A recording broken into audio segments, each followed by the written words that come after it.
Hey everybody, how's it going? Hope you're having a lovely day. Today we're going to talk about YouTube getting sued for ads showing up in content that is supposed to be ad-free. Something that I have talked about several times is that with Amazon, there have been ads inside of paid plans where somebody explicitly paid extra money to get rid of the ads. This has happened several times, and after Amazon was sued, the judge decided in favor of Amazon, and this did not move forward. So people were paying an additional amount of money every month to be able to watch their content without ads, but they were serving ads anyway. And YouTube is getting in hot water for something similar. With YouTube, this is going to be a very unpopular opinion, but I believe that while this is still the fault of YouTube in many ways, there is a little bit of, it's not all YouTube, and some of it is the content creators, as I'm going to dig into. So let's just go over this by starting off with the experience of signing up for YouTube Premium. What do you see when you sign up for YouTube Premium? When you go to the YouTube Premium page to sign up, you see all YouTube, no interruptions. YouTube and YouTube Music ad-free, offline and in the background. It says over here ad-free, so you can immerse yourself in your favorite videos without interruption,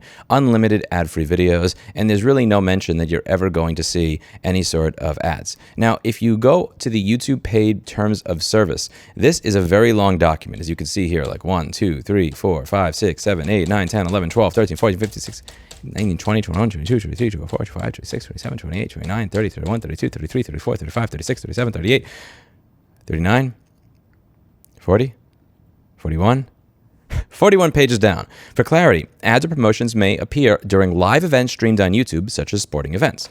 Now, if any of you have ever seen an ad or a sponsored ad inside of a piece of content, if any of you have watched a bunch of the content that's on YouTube, sponsored ads and ads that where it wasn't even disclosed to the viewer that the video is paid for by a manufacturer rather than being an objective review are everywhere. It is not just live event streams on YouTube, such as sporting events. So that is not true. Now, if we click Learn More, after going 40 pages down into the terms of service, we go to another page, and this automatically links me to the bottom of the page. Note how it does not link me to the top of the page. It links me to the bottom of the page. It's one of those URLs that has a number and then the part of the page that they want me to see. If I scroll up a little more to the part that they don't want me to see, I get this. You may still see branding or promotions embedded in the content by the creator, as well as promotional links. So I have to go to a terms of service that's difficult to find.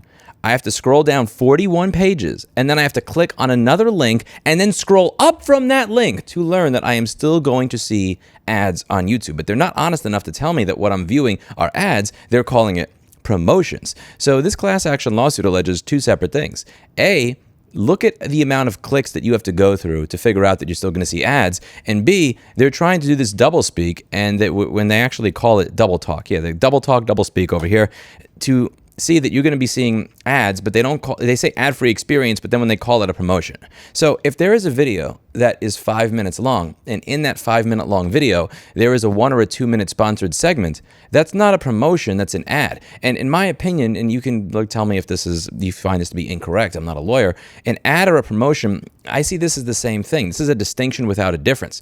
So the lawsuit alleges that consumers are deceived if YouTube advertises and sells premium services as ad-free, yet simply redefines advertisements under a new name, promotions, without disclosing this in the premium terms or even in YouTube Help. This is simply word games and double talk, and I agree 100%. And there's a simple way to solve this. When you pay for YouTube Premium, you no longer see the ad that is separate from the actual video, which is an improvement, but that does not block the ads that are within the video that are inserted by the content creator. So on YouTube, there's two different ways to have ads. Let's say I click on this video over here of my girlfriend dancing to Library Takeout, which is the catchiest song on the internet.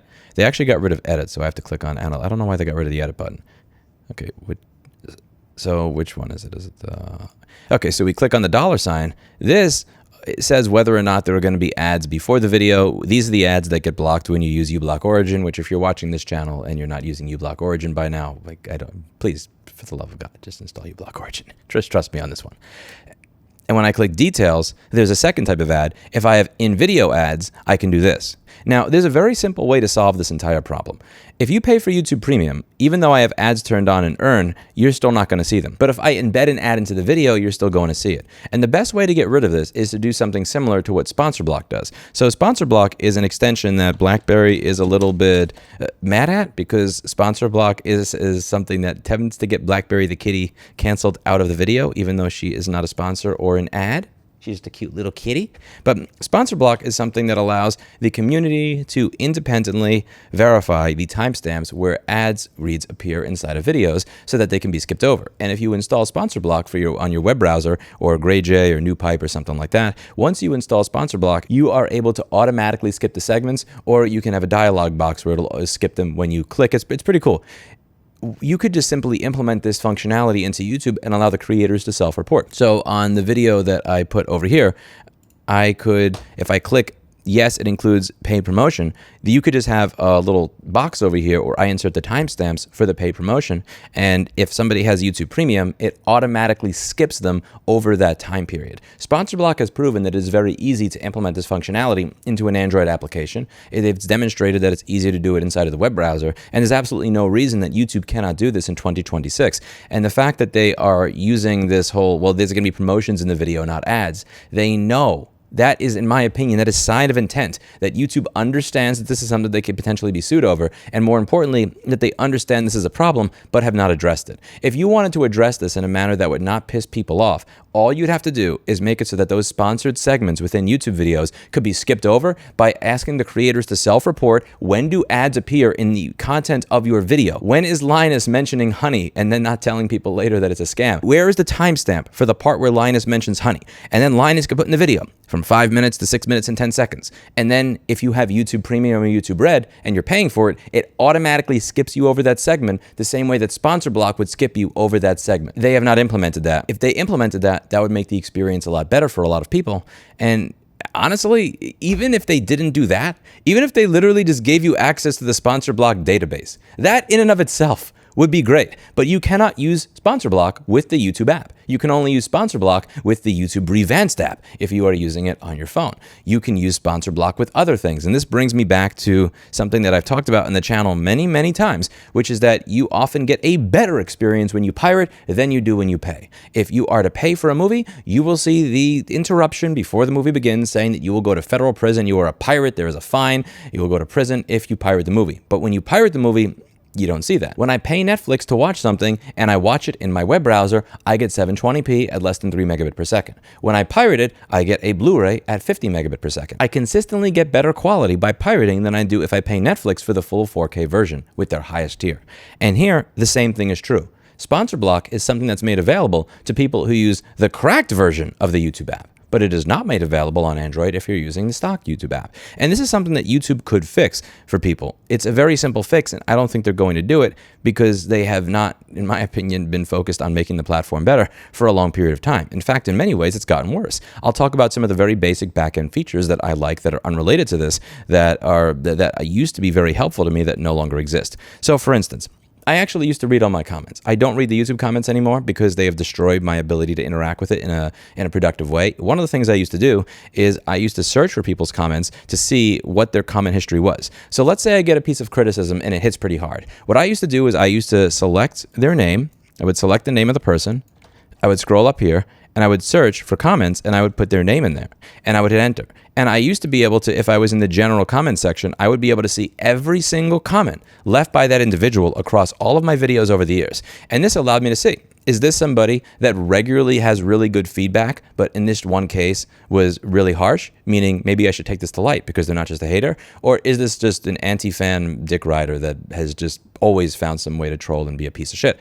This was very helpful to me because it allowed me to figure out what feedback I should take more seriously than others. Again, if somebody was a great contributor and this one time they're really mad, maybe I really should take this feedback to heart versus, oh, this person is just a nonstop troll. I can't do that anymore.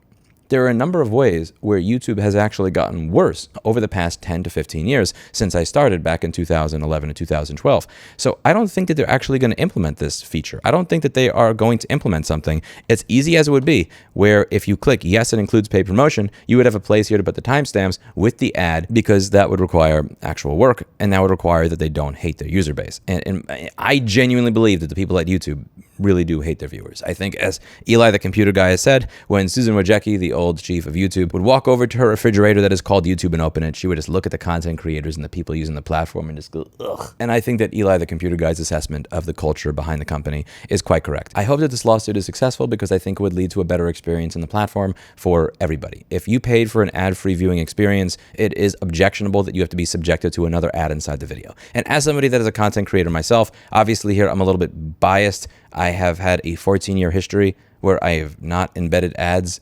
inside or sponsors inside the video. Like I don't promote Raycons and ExpressVPN and Honey and all this other bullshit.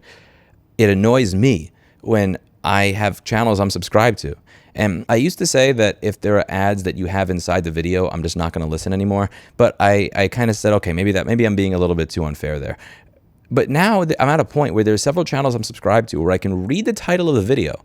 And I know simply from reading the title of the video that the video itself is an ad for what you're talking about in the title. And then I'll click it and it'll be confirmed. You got paid by that company. This entire video is an ad for this particular thing. I'm just tired of it. If you're paying a monthly fee to not have ads in the platform, I don't want ads in the platform.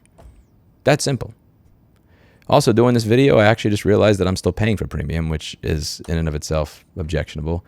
I did an entire video on why I don't pay for it anymore, and then I subscribed for it because when I was working at Fudo, I was doing QA QC for GrayJ, and YouTube has this feature called enhanced bitrate. So when you go quality over here, you could choose enhanced bitrate. You would get a higher bitrate of the video if you were a premium subscriber, and we wanted to make sure that that worked, and I forgot to unsubscribe when somebody else was doing the QA.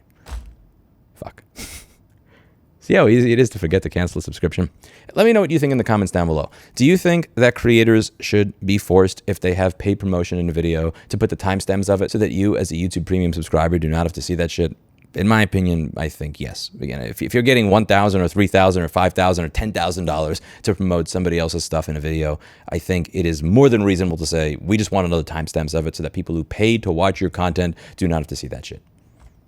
Just my 2 cents. Let me know what you think in the comments down below. That's it for today. And as always, I hope you learned something. I'll see you in the next video. Bye now.